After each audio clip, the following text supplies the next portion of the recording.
Hello बच्चों, कैसे हैं आप लोग।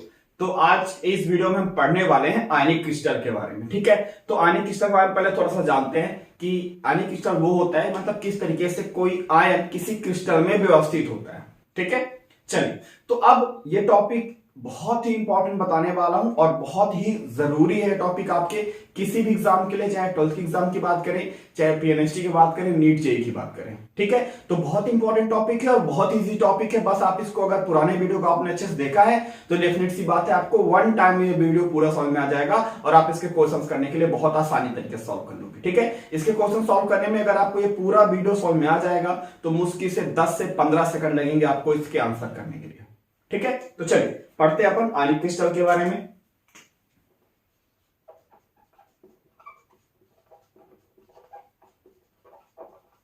आयनिक क्रिस्टल, ठीक है, तो जैसे इसके नाम से पता चलता है किसके बारे में, क्रिस्टल के बारे में हमें स्टडी करना है। लेकिन कैसे क्रिस्टल हो, वो क्रिस्टल जिनमें आयन बने, मतलब आयनिक कंपाउंड बने। ठीक है, तो आयनिक क्रिस्टल मोस्टली आपके 3 टाइप के होते हैं जिनकी स्टडी आपको करना है। ठीक है, पहला है AB प्रकार के आयनिक क्रिस्टल। ठीक है, दूसरा है AB2 प्रकार के, तीसरा है A2B प्रकार के आयनिक क्रिस्टल। ठीक है, अब ए बी क्या है, एक धन आयन है, ए क्या है आपका केट आयन और बी क्या है आपका एन आयन, धन आयन और ऋण आयन है। ठीक है, अब ए बी प्रकार के आयनिक क्रिस्टल 3 प्रकार के होते हैं। नंबर पहला है जो आपका वो है NaCl प्रकार के आयनिक क्रिस्टल, NaCl प्रकार का। ठीक है, जो दूसरा है आपका वो है सीजियम क्लोराइड संरचना। ठीक है, जो तीसरा है आपका वो जिंक सल्फाइड संरचना है, ZnS, या इसको जिंक ब्लेंड भी बोला जाता है। इस स्ट्रक्चर को जिंक ब्लेंड स्ट्रक्चर भी बोला जाता है। NaCl को रॉक सॉल्ट भी बोला जाता है, रॉक सॉल्ट संरचना। ठीक है, इनके बारे में अपन को पढ़ना है। फिर इसके बाद आता है AB प्रकार का, इसको हम बोलते हैं फ्लोराइड संरचना। क्या बोलते हैं, फ्लोराइड संरचना। ठीक है, A2B प्रकार को प्रति फ्लोराइड या एंटी फ्लोराइड भी बोला जाता है। ठीक है, या प्रति फ्लोराइड।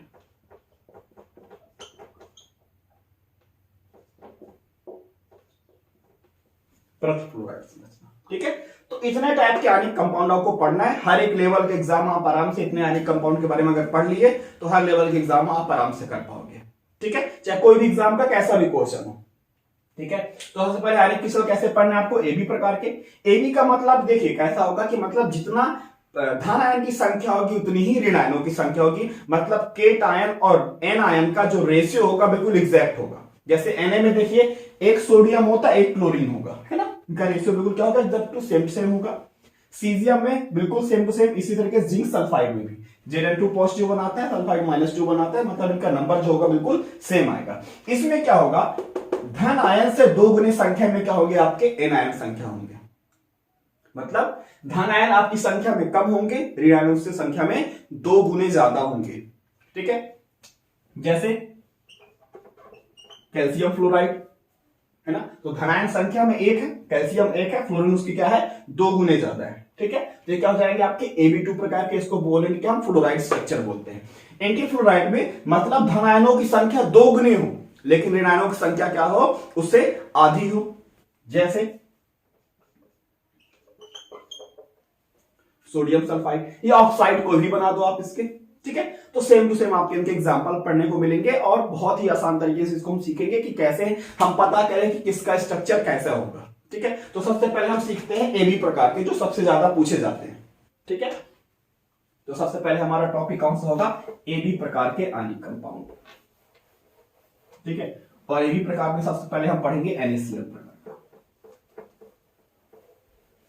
ठीक है, तो इनमें हर एक आयनिक कंपाउंड में सबसे पहले आपको यह पहचानना होता है कि इन कंपाउंड में किस प्रकार की रिक्तियां बनेंगी, वॉइड्स, किस प्रकार की रिक्तियां जनरेट होंगी। तो आप लोग को मैंने रेडियस रेशियो बताया था लास्ट वीडियो में।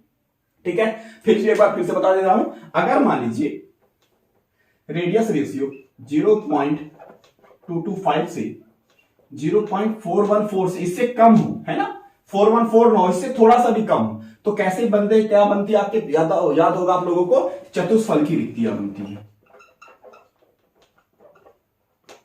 या टेट्राहाइड्रल बनती है। ठीक है। हाँ, अब अगर रेडियस रेशियो आपका 0.414 से 0.732 से थोड़ा सा कम ही हो, है ना, तब क्या बनती है? ऑक्टाहाइड्रल वॉइड्स या अष्टफल की रिक्तियां। ठीक है। अब इसके बाद अगर इसका रेडियस रेशियो 0.732 से ज्यादा हो जाए, 732 या उससे ज्यादा आ जाए, तब क्या बनती है? आपकी घनीय रिक्तियां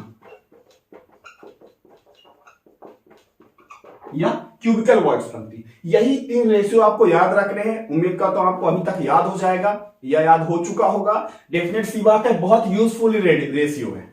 ठीक है, तो इनको हम यहीं पे नोट करके लिखते हैं, फिर इनके हिसाब से देखेंगे हमारे कंपाउंड कैसे बनते हैं।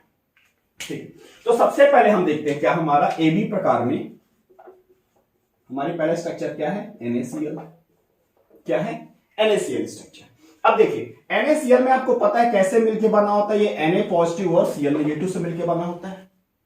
अब देखिए, अब Na पॉजिटिव का जो रेशियो होता है, मतलब इनका रेडियस होता है, Na पॉजिटिव आयन का रेशियो है ना, आयनिक त्रिज्या की बात कर रहे हैं। आयनिक त्रिज्या इसकी होती है 95 पिकोमीटर। ठीक है, पिकोमीटर यूनिट है। ठीक है। अब क्लोरीन की अगर हम बात करें, क्लोरीन के रेशियो की बात करें, तो ये होती है 181 पिकोमीटर। ठीक है, 181 पिकोमीटर इसकी आयनिक त्रिज्या होती है, आयनिक रेडियस होती है। अब अगर हम इन दोनों का निकालें, R पॉजिटिव अपन R नेगेटिव, इन दोनों का रेशियो जो आएगा वही हमारे डिसाइड करेगा किसमें किस प्रकार की रिक्तियां होती हैं। तो आराम से लिख देंगे 95 बट 181 पिकोमीटर, पिकोमीटर कैंसिल, कोई दिक्कत नहीं, ये निकालेंगे आप तो 0.532 आएगा। ठीक है, अभी 0.532 आ गया इसका रेडियस रेशियो। इसने ये बताया कि ये वाली जो वैल्यू है इसके बीच में है कि नहीं? 0.414 से 0.732 के बीच में है। इसका मतलब इसमें कैसी रिक्तियां जनरेट, मतलब रिक्तियां बनेगी? Octahedral voids. इसका मतलब ये रेशियो ये बताता है 0.532 के आस, मतलब ये बताता है कि NaCl में कैसे बनेगी? अष्टफल की रिक्तियां बनेगी।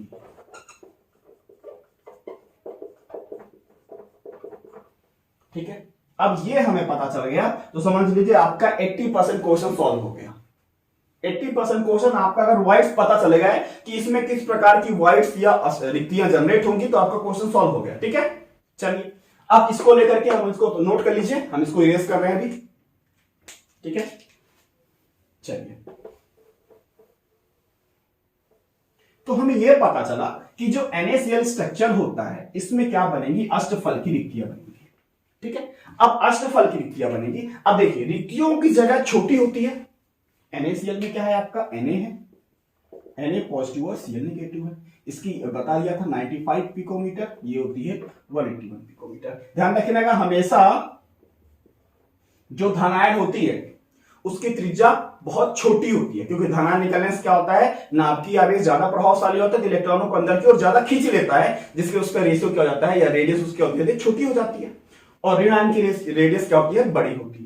ठीक है, अब देखिए, अब हमने क्या बनाया कि हमारा जो स्ट्रक्चर होता है ये NaCl का टोटल मिला के बोलते हैं CCP स्ट्रक्चर होता है। कैसा होता है? CCP या FCC स्ट्रक्चर होता है। ठीक है, ध्यान रखिएगा। अब देखिए, अब हमारा स्ट्रक्चर ये कहता है कि इसमें कैसी रिक्तियां बन रही है? हमारी अष्टफल की रिक्तियां बन रही। यहां पे नोट कर ले रहे, रिक्तियां कैसी बन रही है? अष्टफल की है। ठीक है, अब देखिए, FCC स्ट्रक्चर का मतलब हमने क्या बनाया? सबसे पहले क्यूब बनाया,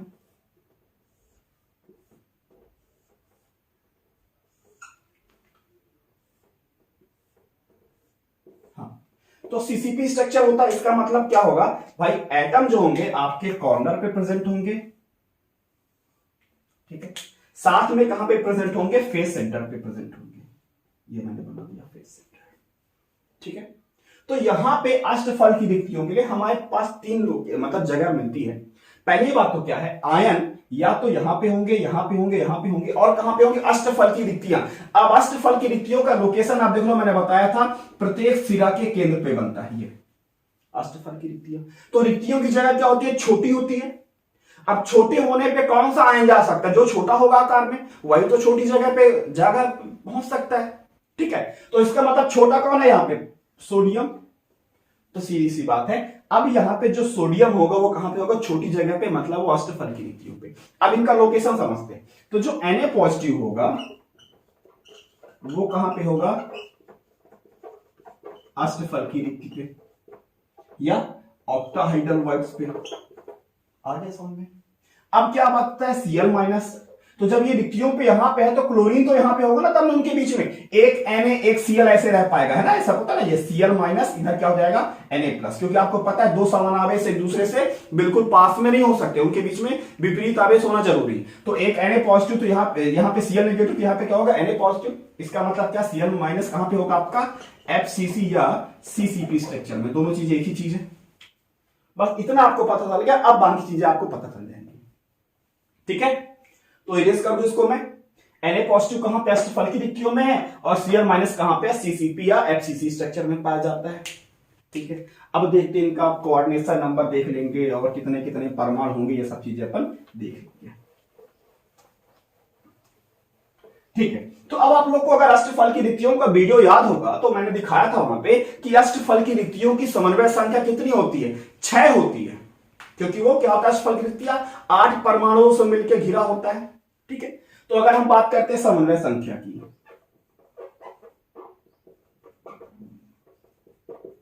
ठीक, तो चूंकि कैसा है Na पॉजिटिव कहां पे है ऑक्टाहाइड्रल बॉन्ड्स पे, और ऑक्टाहाइड्रल बॉन्ड्स की क्या है समन्वय संख्या 6 होती है, मतलब Na पॉजिटिव की भी समन्वय संख्या कोऑर्डिनेशन नंबर कितनी होगी 6 होगी, बड़े आराम से, बस इतना सा समझ में आ गया। हमने क्या निकाला रेडियस रेशियो निकाल लिया, पता चल गया हमारा अष्टफल की रिक्तियां होंगी तो रिक्तियों में धनायन मतलब स्थायी होगा क्योंकि उसका आकार छोटा होता है, और बाकी जगह आपका ऋणायन स्थायी होगा, ठीक है। तो हमें यह पता चल गया कि Na की जो समन्वय संख्या होती है कितनी होती है 6 होती है, ठीक है। अब देखते हैं Cl माइनस की। अब ये पता है आपको एक Na जितने Cl से घिरा होगा, डिफरेंट सी बात है, उतना ही Cl भी उतने ही Na से घिरा होगा, क्योंकि Na प्रकार का है ना, AB प्रकार का कंपाउंड है ये, तो एक Na जितने Cl से घिरा है इसका मतलब उतने ही Cl भी क्या होंगे, उतने ही Na से घिरे होंगे। इसका मतलब Cl माइनस की जो समन्वय संख्या होगी वो कितनी होगी 6 होगी, बस यही तो पता करना था। तो इनका जो समन्वय संख्या रेशियो होता है वो होता है 6:6। किसका होता है NaCl का, NaCl का जो समन्वय होता है 6:6 का एग्जाम में पूछ चुका है, ठीक है। चलिए ये हो गया, आपको समझ में आ गया। अब इसकी समन्वय संख्या अगर आपको ऐसा समझ में नहीं आ रही तो मैं आपको फिगर बना के समझा देता हूं एक बार, बाकी इतने में आपका काम हो गया है ना। अब जो मैं आपको बता रहा हूं आगे वो क्या केवल उसको डिस्क्राइब कर रहा हूं, बाकी इतना ही आपको पता करना था अभी यहाँ पे, ठीक है। फिर टोटल नंबर ऑफ एटम पता करेंगे। तो देखिए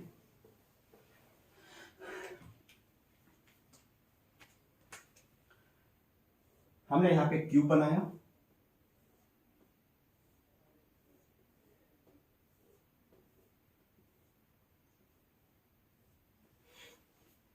ठीक है।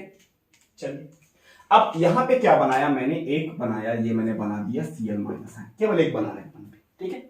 अब देखिए अब ये Cl माइनस आयन जितने आपके किससे होगा Na पॉजिटिव टच पे होगा, मतलब उसी के समन्वय संख्या मतलब क्या है, एक परमाणु अन्य जितने परमाणु से सीधे संपर्क में होता है वह उसकी समन्वय संख्या कहलाती है। तो देखते हैं अब एक Cl माइनस आयन है, अब देखिए एक यहां वाले जो यहां पे बनेगा आपका अष्टफल की रिक्ति प्रत्येक सिरा के केंद्र पे बनता है, तो पहले इस अष्टफल की रिक्ति सीधे टच पे होगा वहां पे, दूसरा इस सिरा पे भी आपका केंद्र पे बनेगा अष्टफल की रिक्तियां, इसके साथ भी टच पे होगा, तीसरा कहां पे होगा यहाँ पे, इसके साथ भी सीधे टच पे होगा, 3 ये होगा, इसकी समन्वय संख्या यहां 3 समझ में आ गई।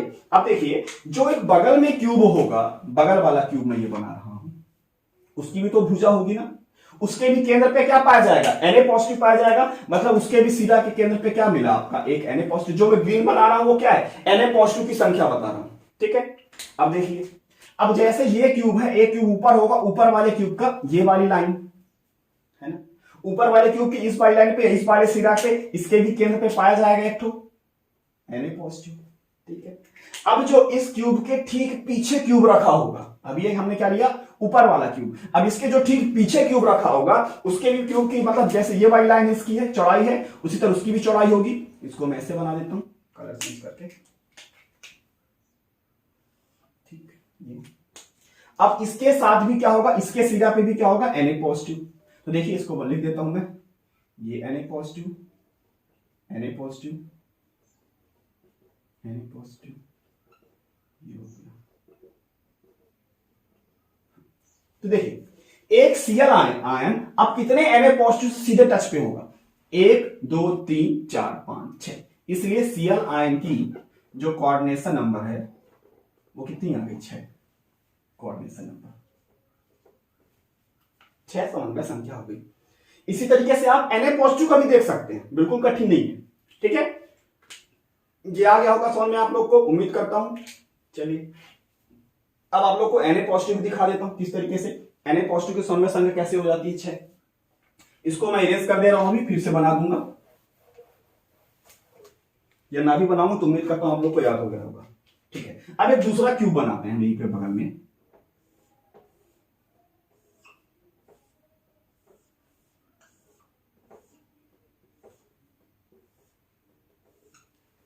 ठीक है, अब केवल हम क्या बात कर रहे हैं, एक हमने ले लिया, यहां पे क्या ले लिया आपका Na+, शिरा के केंद्र वाला। अब इसकी समन्वय संख्या अगर हमें पता चल जाती है भाई कितनी होगी, तो डेफिनेट सी बात आपको पता चल जाएगी कि हाँ समन्वय संख्या कितनी आती है। ठीक है, अब मैं बना रहा हूं केवल Cl- आयन। ठीक है, तो Na+ आयन जितने Cl- आयन से घिरा होगा वो उसकी समन्वय संख्या कहलाएगी। ठीक है, अब देखते हैं, जैसे ये हमारा पहला कोने वाला परमाणु, Cl- आयन कैसे है? FCC में है ना, मतलब कोनों पर और प्रत्येक फलक केंद्र पर इसके साथ टच पे होगा, ये इसके साथ टच पे होगा, दो तो कोने वाले हो गए, बड़े आराम समझ में आ गया। हाँ बिल्कुल ठीक है। अब देखिए, अब फलक केंद्र का है तो मतलब एक ये जो ऊपर वाला फलक केंद्र का Cl- होगा, ये भी इसके साथ सीधे टच पे होगा। ठीक है, अब एक मैं यही पे बना रहा हूं जो पीछे वाला, मतलब इस दीवार वाला जो फलक केंद्र का परमाणु है उसके साथ भी टच पे, उसको मैं कलर चेंज कर देता हूं जिससे आपको समझ में आ जाए आराम से। बना दे रहा हूं, तो ये कौन सा है? पीछे वाला, इस फलक केंद्र की दीवार की बात कर रहा हूं। ठीक है, अब देखिए सेम चीज कैसी होगी, एक जो इसके ऊपर वाली, इसके जस्ट जो हमारी दीवार है, इसके जस्ट जो ऊपर वाली दीवार होगी, है ना, इसके इस रूम के ऊपर वाले फ्लोर वाले में जो सेम दीवार होगी उसका भी तो फलक केंद्र होगा, तो उसके फलक केंद्र वाले परमाणु के साथ ये सीधे टच पे रहेगा। ठीक है, अब एक जो हमारा ये वाला रूफ है, इसके फलक केंद्र का परमाणु जो हमने इसको बनाया है, ठीक है, उसी तरीके से बगल वाले का भी क्या होगा, रूफ का क्या होगा, उसका भी फलक केंद्र वाला परमाणु, मतलब ये मैं इसको पीछे वाले, ये तो ऊपर वाले का है, ये बना दे रहा हूं मैं पीछे वाले के रूफ का परमाणु। ये सारे क्या है? Cl- है, Cl-, क्योंकि Cl- कहां पे है आपका? FCC का मतलब होता है प्रत्येक कोण केंद्र पर, और इसके साथ साथ कहां पे हो? फलक केंद्र पर उपस्थित हो।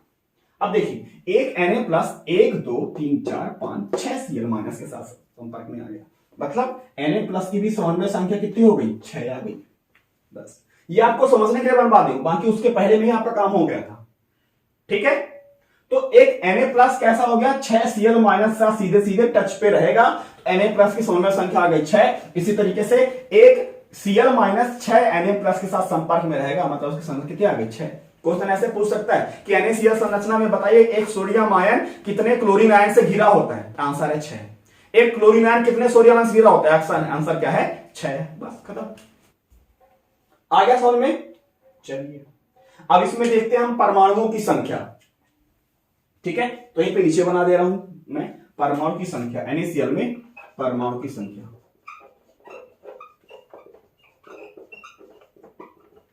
ठीक है, तो देखिए इस पे साफ पता चल रहा है कि जो हमारा Na+ है और क्या है हमारा Cl-।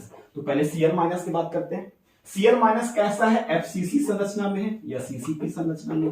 CCP संरचना में इसका मतलब कितना होता है? परमाणु 1/8 × 8, है ना, 8 कोनों पर 1/8 भाग आया, और 8 कोने हो गए तो 1/8 × 8, प्लस फलक केंद्र पे उसका कितना भाग आता है? 1/2 गुणे कितने फलक केंद्र होते हैं? 6 होते हैं, 6, तो आ गया 4।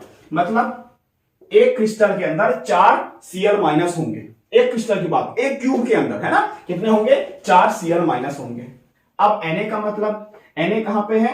ऑक्टाहेड्रल वाइट पे। ऑक्टाहेड्रल वाइट के हमने फॉर्मूला देखा था, ऑक्टाहेड्रल वाइट बराबर Z, तो इसके लिए Z बराबर कितना है? 4, इसका मतलब 4। ठीक है, तो एक क्रिस्टल के अंदर कितने होंगे?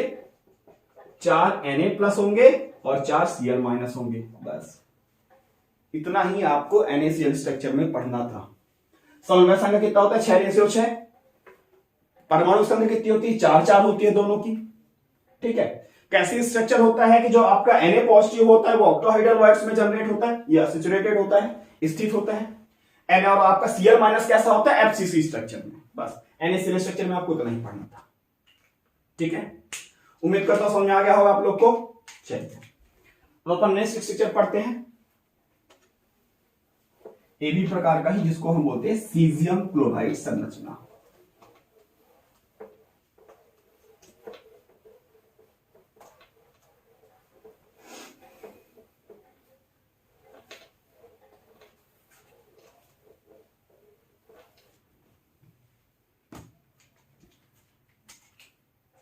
ठीक है, जो सेकंड है वो है सीजियम क्लोराइड संरचना। इनके फिर मैं एग्जांपल एक साथ बनाऊंगा सबके, ठीक है, ध्यान चिंता मत लीजिएगा। अब देखिए, अब सीजियम क्लोराइड कैसा होता है, दो आयनों से मिलकर बना है, एक सीजियम पॉजिटिव और एक क्लोरीन माइनस से। ठीक है, जो सीजियम आयन की जो इसका रेडियस होता है 160 पिकोमीटर होता है। ठीक है, क्लोरीन का तो लिख लिया अपन ने 181 पिकोमीटर। अब इनका अगर रेडियस रेशो निकालेंगे R पॉजिटिव अपन R निगेटिव, तो मतलब 160 बटे 181 पिकोमीटर कैंसिल हो गया, कितना आ गया 0.884। ठीक है, अब यहां पे आपको पता था कि 0.732 से ज्यादा अगर आता है, 732 या उससे ज्यादा आता है, कैसी रिक्तियां बनती है, अष्टफल की।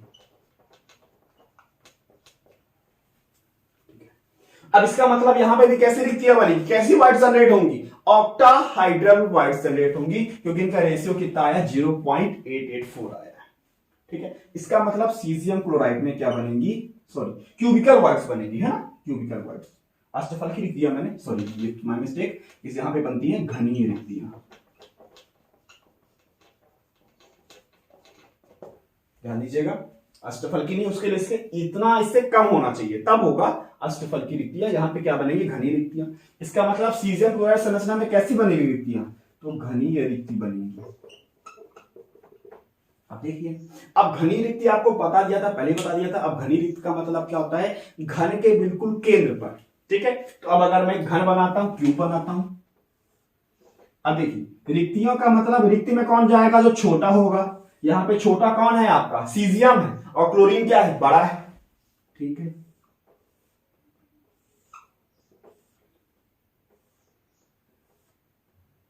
चलिए, तो घनीय रिक्तियों के लिए आपको कंडीशन मैंने बताई थी कि जब सारे एटम कहां पे हो, कॉर्नर पे प्रेजेंट हो, सभी कॉर्नर पे।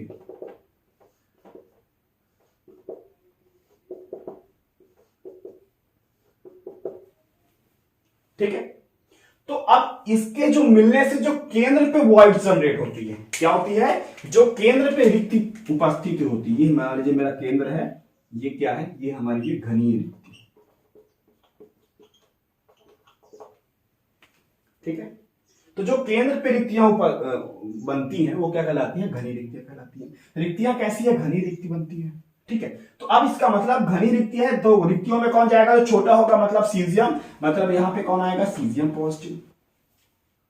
और जो बाकी ये एटम देखे जा रहे हैं, इसका मतलब क्या होगा, ये Cl माइनस होंगे, ये सभी क्या होंगे, Cl माइनस। स्ट्रक्चर देख करके आपको ये लग रहा है कि एससीसी स्ट्रक्चर है, सारे कॉर्नर, सारे एटम कहां पे हैं, सभी कोनों पर उपस्थित है, मतलब सिंपल क्यूबिक सेल। ठीक है, अब यहां पे देखते हैं जो हमारा सीजियम आयन है, सीजियम और क्लोरीन आयन है, सीजियम प्लस आयन। तो सीजियम प्लस आयन कैसे है, घनीय रिक्ति है। क्लोरीन माइनस आयन कहां पे है, एससीसी में है, सरल घनीय या SCC structure, simple cubic cell. ठीक है, अब ये दोनों हमें पता चल गया। अब इसको तो मैं यहां पे सॉल्व तुरंत बता दे रहा हूं आप लोगों को, आपको समझ में आ गया होगा कि चलिए ठीक है। अब ये घनीय रिक्ति है, तो घनीय रिक्ति की समन्वय संख्या कितनी आएगी, बताया था मैंने, कितनी आती है, 8 होती है। सही बात है, एक सीजियम आयन हमारा 8 क्लोरीन आयनों से क्या है, घिरा हुआ है। तो जो सीजियम आयन की हमारी समन्वय संख्या है वो कितनी है, 8। अब क्लोरीन आयन आपको बताया था, प्रत्येक कोने का जो परमाणु होता है वो अन्य 8 क्रिस्टल का भाग होता है। तो अन्य 8 क्रिस्टल का भाग मतलब अन्य 8 क्रिस्टल में सीजियम होगा उनके केंद्रों पर, तो अन्य 8 सीजियम के साथ सीधे क्या होगा, टच पे होगा। वैसे भी ए बी प्रकार का जितना ए की समन्वय संख्या उतनी ही बी की समन्वय संख्या भी वही आएगी, सेम टू सेम। ठीक है, तो क्या होगा, एक Na पॉजिटिव, सॉरी आपका Cl माइनस आयन कितने घिरा होगा, 8 सीरियम आयन से घिरा होगा। कैसे, मैं भी स्ट्रक्चर में बताऊंगा फिर से। तो इसकी भी संख्या कितनी हो जाएगी, 8 हो जाएगी संख्या। ठीक है, अब ये 8 8 है इसका मतलब संख्या जो रेशियो होता है 8:8 होता है। याद रखिएगा, ये 8 रेशियो याद नहीं, समझना है आपको। ठीक है, याद करने के लिए तो मैं सीधे सीधे फिर आप लोग को स्क्रीनशॉट दे देता हूं। ठीक है, अब चलिए देखते हैं कि हमें, ठीक है, सीजियम को तो समझ में आ गया। अब क्लोरीन का देखते हैं, क्लोरीन किस तरीके से इसकी सौम्य संख्या 8 होगी। इतने में काम हो जाएगा, बट समझा रहा हूं। ठीक है, इसको मैं इरेज कर दे रहा हूं। ठीक है, तो देखिए हमें त्रिज्या अनुपात से ये पता चल जा रहा है भाई कि इनके अंदर कौन सी रिक्तियां बन गई, और रिक्तियां पता चल गया तो आपका लगभग क्वेश्चन सॉल्व हो गया।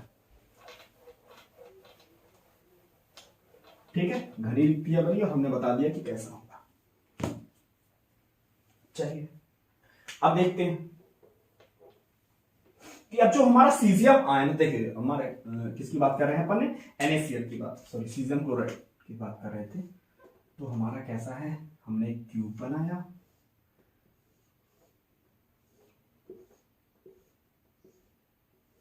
ठीक है, क्यूब के मैंने क्या रखा, सबसे पहले कॉर्नर पे रख दिया हमने एक Cl आयन। ठीक है, अब आपको पता है इसके केंद्र पे क्या होगा, आपका सीजियम प्लस आयन बनेगा, मतलब ये इसके साथ टच पे रहेगा सीधे सीधे। ठीक है, एक ये वाला क्यूब है, एक जो इसके पीछे क्यूब बना होगा उसके पास भी केंद्र पे क्या होगा, सीजियम आयन होगा। इसके जो बगल में क्यूब है इसके भी केंद्र पे क्या होगा, सीजियम आयन होगा। इसके जो बगल के पीछे क्यूब है यहां पे भी क्या होगा, सीजियम प्लस आयन होगा। ठीक है, ये तो 4 नीचे वाले हो गए, एग्जैक्टली इनके 4 ऐसे, मतलब चारों क्यूब रखे हुए, 1 2 3 4। अब इनके चारों ऊपर रखे होंगे, 4 क्यूब रखे होंगे, तो वो भी क्या होंगे, सेम इसके ऊपर रखे होंगे, जिनके साथ भी सीजियम के साथ क्या होगा, सीधे सीधे टच पे आ जाएगा। तो क्लोरीन की सौम्य संख्या कितनी आ जाएगी, क्लोरीन की 8 हो जाएगी। 4 ये और 4 जस्ट इसके जो ऊपर रखे होंगे। ठीक है, थोड़ा जूम करिएगा, बाकी मैं बनवा भी चुका हूं फिगर, पीछे 3D व्यू भी दिखा चुका हूं हम लोग को। ठीक है, तो ये आ गया। अब इसमें अगर हम परमाणु की संख्या देखते हैं, क्या देखते हैं, परमाणु की संख्या,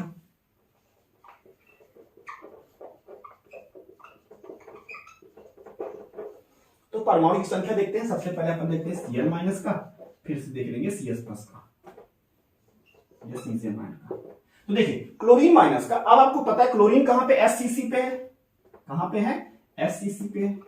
SCC का मतलब 8 × 1/8, तो कितना आ गया, 1, मतलब एक क्लोरीन आयन एक क्रिस्टल के अंदर होगा, 1/8वां भाग सबका आएगा अंदर, तो एक क्लोरीन आयन आएगा टोटल।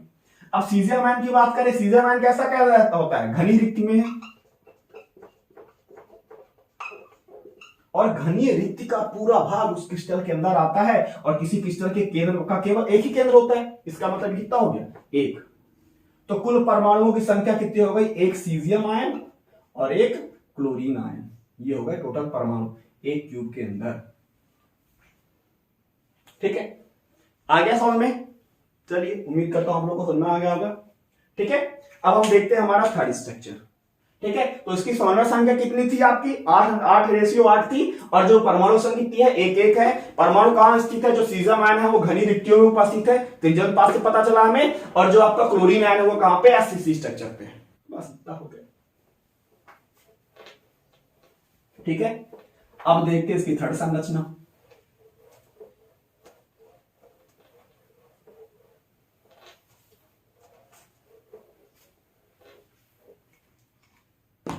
थर्ड स्ट्रक्चर कौन सा है आपके, जिंक सल्फाइड या जिंक ब्लेंड बोलते हैं जिसको,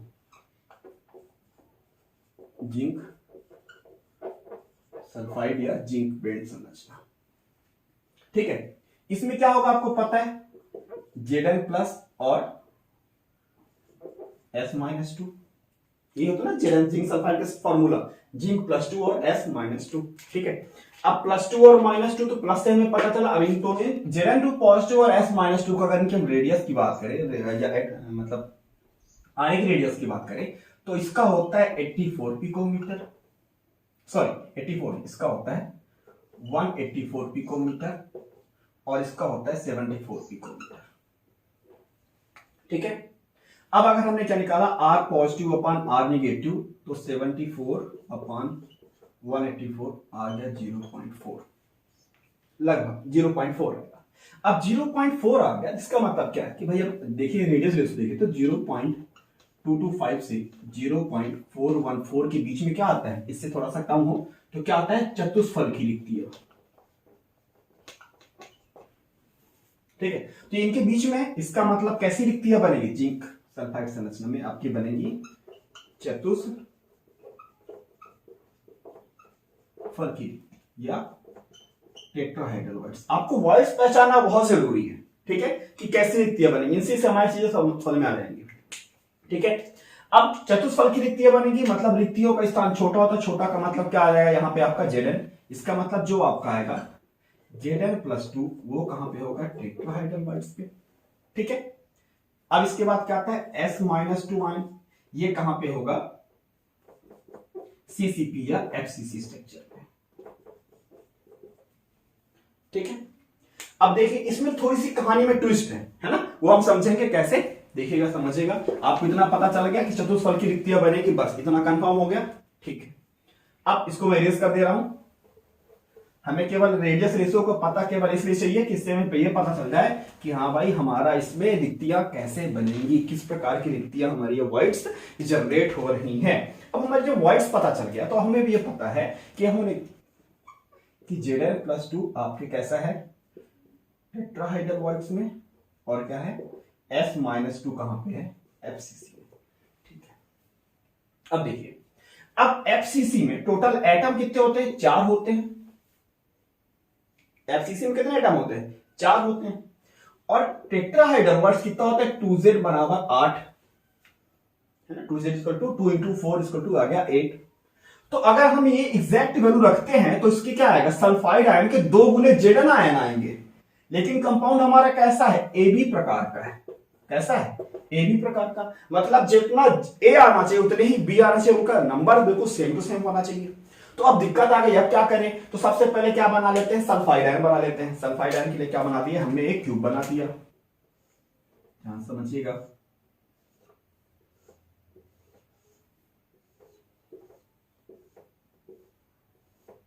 ठीक है, यहां पे क्या होता है, क्यूब में कहां कहां, FCC में कहां होते हैं, कॉर्नर पे और फलक केंद्र पर। ये मेरे कौन है, S-2 है। ठीक है, S-2। अब क्या है, आपके जो Zn आयन है वो कितने हैं, चतुष्फलकी रिक्तियों में उनकी संख्या कितनी होती है, 8 होती है। उनका लोकेशन क्या होता है, इसके डायगोनल पे, कॉर्नर के ठीक पहले, है ना, दोनों साइड होते हैं। अब क्या करेंगे भाई, अब इसकी संख्या 2 गुनी होती है। इसका मतलब ये होगा कि मतलब अगर इसका संख्या बिल्कुल सेम टू सेम है, इसमें हम क्या कर देगा, 2 का डिवाइड कर दे तो कितना आ जाएगा, 4 आ जाएगा। तब ये हमारा AB प्रकार का कंपाउंड होगा।